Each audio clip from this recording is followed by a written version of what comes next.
આજની ધર્મકથા. પ્રણામ. શંખ નામના એ તપસ્વી અને તપસ્વીની સાથે એક યુવાને કરેલી મજાક. ગોત્રકર્મ કઈ કઈ રીતે બંધાય છે, શુભ અને અશુભ, એની આ બધી વાતો છે. આપણે પર્યુષણામાં બહુ જ સાંભળ્યું છે કે ભગવાને નીચ ગોત્રકર્મનો ઉદય હતો, પોતાના કુળનું અભિમાન કર્યું તો એમને આ કર્મ બંધાયું. પણ આપણે કોઈ દિવસ આપણા જીવનમાં એને અપ્લાય કરવાનો પ્રયત્ન નથી કર્યો કે એવી હજી કઈ કઈ વસ્તુઓ છે કે જે આપણે આપણા જીવનમાં કરતા હોઈએ છીએ. એની માટે આ કેટલીક કથાઓ એ આપણને દિશા સૂચન આપે છે કે આપણે આપણા સામાન્ય જીવનની અંદરમાં પણ ઘણી બધી વાતો એવી કે જેના દ્વારા આપણું ભવાંતર જોખમી શકે એનાથી બચવું જોઈએ.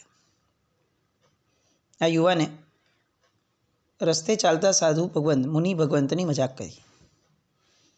શાસ્ત્રો લખે છે કે એને બહુ ભારે નીચ ગોત્રકર્મ એક ક્ષણે બંધાયું. કેમ એવું થયું? તો કે જેટલું ઊંચું પાત્ર, એની જેટલી વધુ મજાક અથવા એના પ્રત્યે અણગમો અથવા એના પ્રત્યેનો નિંદાનો ભાવ, એમને પજવવાનો ભાવ, એટલું ગોત્રકર્મનું બંધ વધારે. આનું એક્ઝેક્ટ રિવર્સ કરવાનું. જેટલું ઊંચું તત્વ, એના પ્રત્યેનો અહોભાવ વધારે, એના પ્રત્યેનો સદભાવ વધારે, એમની ભક્તિ કરવાનો ભાવ વધારે, એમના માટે સારું બોલવાનું, અંતઃકરણથી સારું બોલવાનું, એવી જેને વધારે આદત છે એ વ્યક્તિને ઉચ્ચ ગોત્રકર્મનો બંધ વધારે. ગોત્રકર્મને ઊંચા તત્વો અને નીચા તત્વો એની સાથે વધુ લાગે વળગે છે. સારી વસ્તુ અને ખરાબ વસ્તુ એ આપણને કોઈ બંધ નથી કરાવતી. આપણો એના પ્રત્યેનો અપ્રોચ શું છે એના દ્વારા આપણા બંધ થાય છે. અહીંયા યુવાનને મુનિ ભગવંત મળ્યા, બીજા પણ અનેકોને મળ્યા હશે, પણ આનો અપ્રોચ શું હતો? તો કે એમને પજવવાનો. એટલે એને બંધ શું થયો? તો કે નીચ ગોત્રકર્મનો. હવે એને જોયું કે પેલા મુનિ ભગવંત તો બહુ જ શાંતિથી વયા ગયા. 100% કંઈક ચમત્કાર છે આમની પાસે કોઈક શક્તિ છે. એટલે હવે ભયથી થરથરવા લાગ્યો. એને એવું લાગવા લાગ્યું કે હવે તો હું ગયો, અને એટલે રડવાનું શરૂ કર્યું. મુનિ ભગવંતે પાછું વળીને જોયું. મુનિ ભગવંતોની પાસે આગળ ઉચ્ચારની અંદરમાં એક વિશેષણ લગાડાય છે, ખમાસમણ, ક્ષમાશ્રમણ. આ એક જ એવું બિરુદ છે કે જે પંચ પરમેષ્ઠી ભગવંતોને બધાને લગાડાય. આપણે ભગવાનને ખમાસમણો આપતા હોય, અરિહંત પરમાત્માને, તો બી ઈચ્છામાં ખમાસમણો લગાડાય. આપણે સિદ્ધ ભગવંતોને ખમાસમણ આપતા હોય, વંદન કરતા હોઈએ, તો પણ ઈચ્છામી ખમાસમણો બોલાય. મુનિ ભગવંત, ઉપાધ્યાય ભગવંત કે આચાર્ય ભગવંત, બધાને ખમાસમણ વંદન કરતા હોઈએ તો બધાનું સંબોધન શું હોય કોમનલી? તો કે ઈચ્છામી ખમાસમણો. આ વસ્તુ આપણને બહુ સરસ પ્રેરણા કરે છે કે જેમને પણ પંચ પરમેષ્ઠી ભગવંતોમાં સ્થાન મેળવવું છે, એમની માટેની કોમન મિનિમમ રિક્વાયરમેન્ટ છે ક્ષમાશ્રમણ હોવું. ક્ષમાશ્રમણ એટલે શું? ક્ષમાશીલ હોવું. દરેક વ્યક્તિ માટે આપણે એક અભયદાન આપનારા, એને નિર્ભયતા આપનારા હોવા જોઈએ. કોઈ આપણે યારે કંઈ જ નથી કરતું, રસ્તે આપણે ચાલતા હોઈએ તો જેમ રસ્તે આપણે સામાન્યથી એક બાજુ ચાલતા હોઈએ તો બીજી બધી જ બાજુએથી ચાલનારા વ્યક્તિઓને એક અભયદાન છે કે આ માણસ આપણને કંઈ નહીં કરે, તો ઓલી બાજુ ચાલે છે. અને નિર્ભયની જેમ નિર્ભયતાની સાથે પોતે ચાલતા હોય છે, પોતાનો વ્યવહાર કરતા હોય છે. એવી જ રીતે આપણી સાથે કનેક્ટ થતા દરેકે દરેક વ્યક્તિઓને આ નિર્ભયતા પ્રાપ્ત થાય, એ આપણું ક્ષમાશ્રમણ. પણ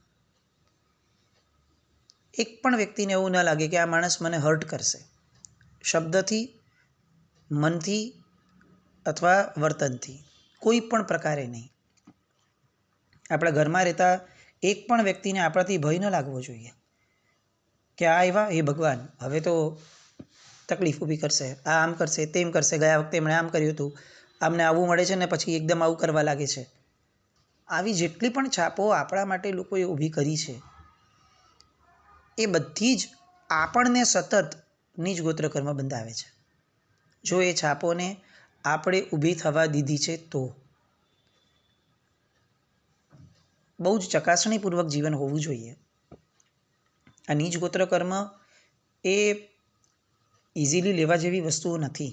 કારણ કે એકવાર નબળા કુળમાં જન્મ થયો ને પછી આપણી ગમે તેટલી સારી અહીંયાની સંસ્કારની ધારા લઈને આપણે જન્મ્યા હશું, પણ નબળું કુળ, નબળી સંગતિઓ, નબળા સ્વજનો, નબળી પરિસ્થિતિઓ એ આપણામાં નબળાઈને બહુ જ ક્ષતિ કરશે અને ભવાંતર બહુ લાંબો બગાડશે. પેલા યુવાનને હવે લાગ્યું કે હું ગયો, અને એટલામાં પેલા મુનિવર એમણે એમની સામે બહુ જ કરુણા દ્રષ્ટિથી જોયું. જ્યારે યુવાન જોરથી બોલવા લાગ્યો કે હું બહુ શરમ અનુભવું છું, મને ક્ષમા કરો, મારા દુર્વ્યવહારનું જે પ્રાયશ્ચિત થતું હોય તે મને આપો, પણ મહેરબાની કરીને મારા પર ક્રોધ ન કરતા, મને શ્રાપ ન આપતા, મને એવું કંઈ ન કરતા કે જેના કારણે મારું ભવિષ્ય જોખમાઈ જાય. અને પેલા મુનિ એમને આશ્વાસન આપે છે, વત્સ, તું જરાય ચિંતા ન કરીશ, મને તારી માટે કોઈ ફરિયાદ જ નથી. અમે મુનિ છીએ, જૈન છીએ. જૈન મુનિનું કામ જે પણ પરિસ્થિતિ એમને પ્રાપ્ત થાય એને અનુરૂપ જીવવાનું છે. અમારો એ વિષય નથી કે અમે એવું ઈચ્છીએ કે અમને આવી પરિસ્થિતિ મળવી જોઈએ અથવા આવી ન મળવી જોઈએ. આવો ભાવ એ અમારી માટે આર્તધ્યાન છે. અને પેલો યુવાન એકદમ હેપતાઈ જાય છે કે આવું કયું જીવન હોય કે જેની અંદરમાં પોતાને સારું મળે એવો પણ ભાવ નહીં કરવો, અને આટલું નબળું આપ્યું છે મેં, તેમ છતાં મારી માટે લેશ માત્ર પણ અભાવ જ ન થવો. અને પેલા યુવાનને અંદરથી એક બહુ વિસ્મય પ્રગટ્યો. સમ્યક દર્શનના કેટલાક પાયાના ગુણમાં આ એક બહુ મોટો ગુણ છે, જિજ્ઞાસા. અને જિજ્ઞાસાની પહેલાંનો ગુણ છે વિસ્મય. વિસ્મિત હૃદય, વિસ્મિત વદને પેલો યુવાન હવે આ મુનિ ભગવાનની સામે ઊભો છે. અને બહુ આશ્ચર્ય સાથે એમને જુએ છે. ને ત્યારે મુનિ ભગવાન કહે છે કે જો વત્સ, તને એવું લાગે છે કે હું કોઈક ચમત્કારી પુરુષ છું, મારામાં બહુ મોટી શક્તિઓ છે, એવું કંઈ નથી. હું બહુ સીધો સાધો મુનિવર છું. અને આ એમ કહે છે કે સીધા સાદા જ મુનિવર છો તો જે જગ્યાએ હું નથી ચાલી શકતો, હું એક પગ મૂકું છું અને ફોડલા પડી જાય છે, એ જગ્યાએ તમે મસ્તીથી કઈ રીતે ચાલી શક્યા, કોઈ શક્તિ વિના? અને પેલા મુનિવર કહે છે કે શક્તિ તો છે, પણ મારી નથી. મેં જેમને માથે રાખ્યા છે એમની શક્તિથી હું ચાલ્યો છું. અને પેલા યુવાનને ફરી વિસ્મિતતા પ્રગટે છે કે એવું કોણ છે કે જે તમને આવી ભયંકર પરિસ્થિતિમાં પણ શક્તિ આપે છે? અને મુનિ ભગવાન પૂછે છે કે તારે પ્રાયશ્ચિત કરવું હતું ને? અને આમણે કીધું કે હા, મને બહુ વસવસો થાય છે, શોક થાય છે કે મેં આપની મસ્તી કરી, આવા આત્માની મસ્તી કરી કે જે આત્માની અંદરમાં આટલું બધું આશ્ચર્ય ભર્યું છે. બહુ અંતઃકરણપૂર્વક પેલો યુવાન હવે પશ્ચાતાપની ધારામાં આગળ વધે છે. ઇનફેક્ટ એમ કહી શકાય કે પેલા મુનિ ભગવંતનો અપ્રોચ એ એને પશ્ચાતાપની ધારામાં આગળ વધારે છે. એ જ ક્ષણે અગર મુનિ ભગવંત ગુસ્સે થયા હોત, મુનિ ભગવંતે એને ઠપકો આપ્યો હોત, આવું કરાય, મહાત્માની મસ્તી કરે છે, તારા મા બાપે આ શીખવાડ્યું છે, આવું કર્યું હોત તો પણ પરિસ્થિતિ પ્રમાણે આપણે કદાચ એમનો વાંક ન કાઢી શકત, પણ પરિવર્તન ન થાત.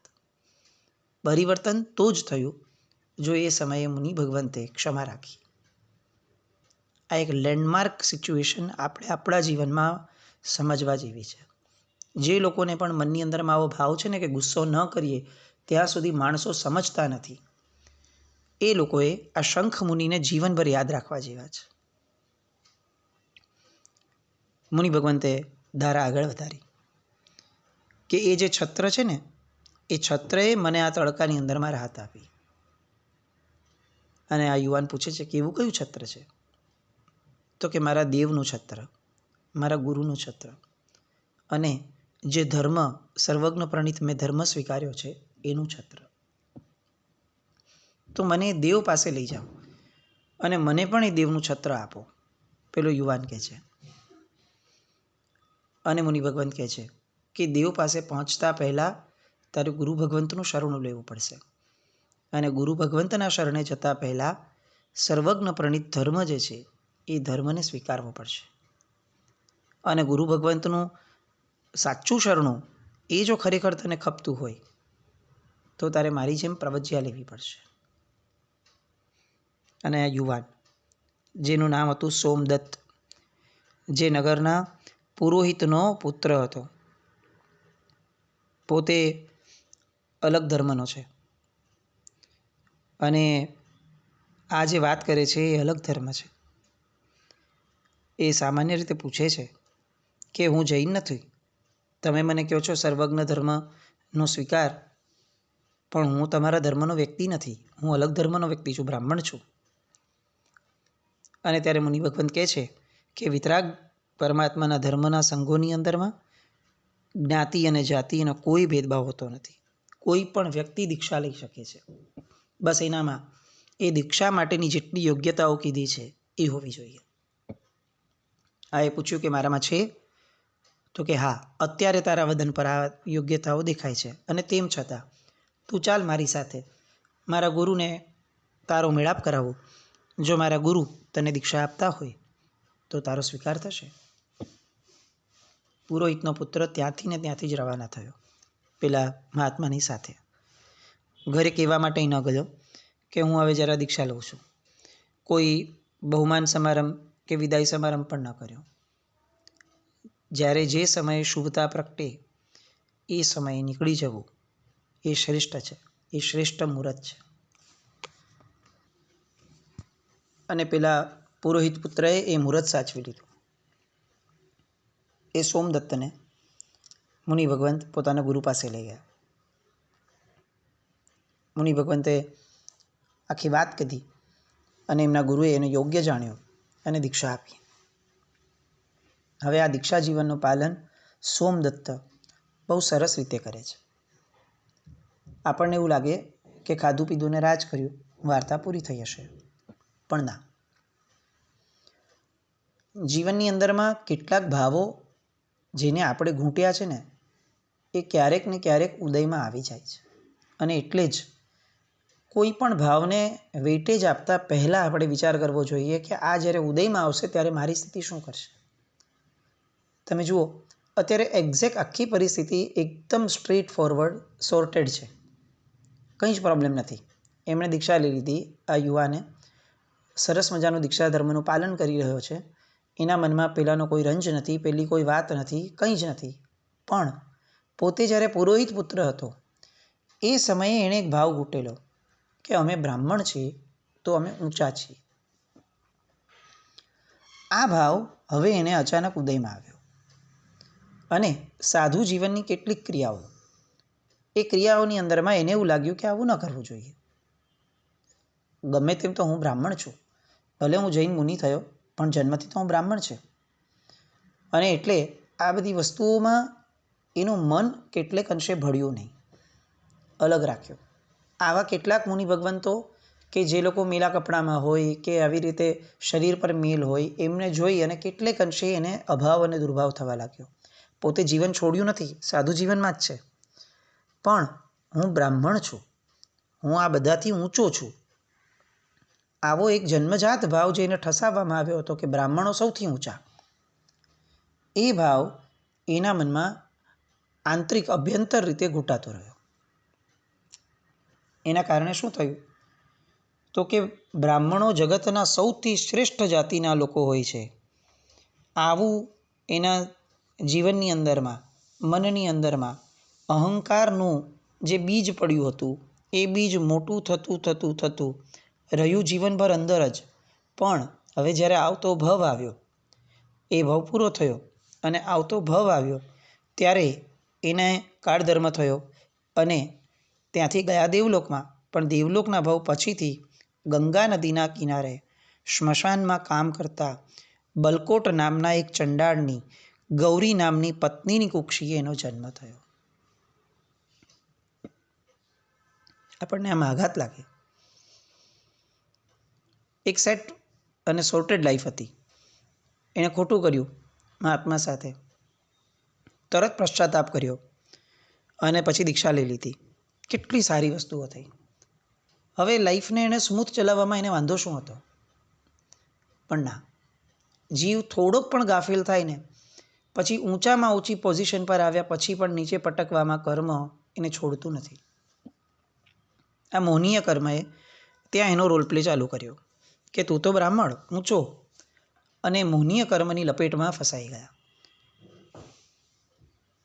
એટલો જાગૃતિવાળો આ ધર્મ છે ને કે એક ક્ષણની પણ અજાગૃતિ, એક ક્ષણનો પણ ગાફેલ અથવા બેભાન રહેવાનો જીવનમાં ભાગ, અને બધી જ મહેનતો ખતમ.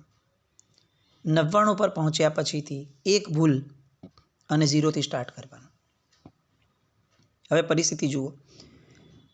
જન્મ્યો છે સ્મશાનના કામ કરતા માણસના ઘરે, કાળો વર્ણ, બેડોળ શરીર, પોતાનો દેખાવ એટલો ભયંકર છે કે પોતાને જ એમ લાગ્યું કે હું કેમ જન્મ્યો.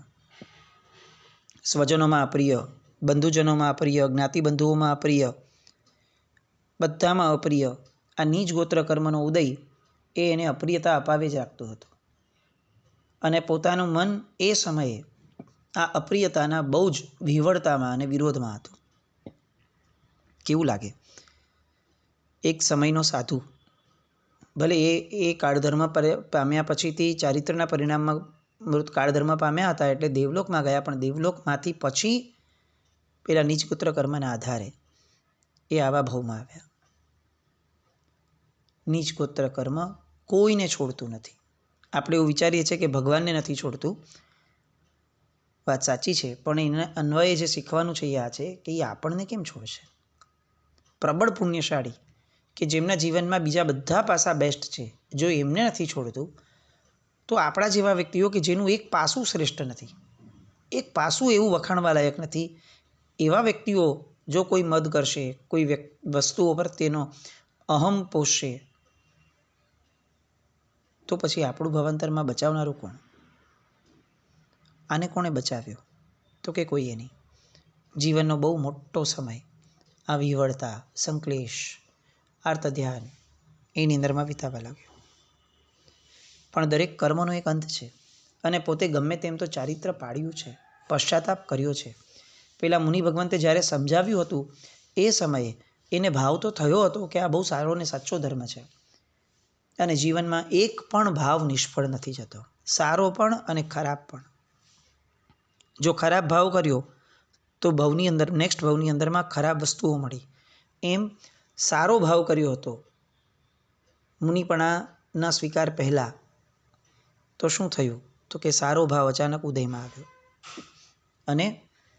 અને એમને એક મહાત્માની પ્રાપ્તિ થઈ. હરિકેશી નામનો એ ચંડાળ કુળમાં જન્મેલો યુવાન, મહાત્માની પ્રાપ્તિ થઈ અને મહાત્માના ધર્મની અંદરમાં શ્રદ્ધા થઈ.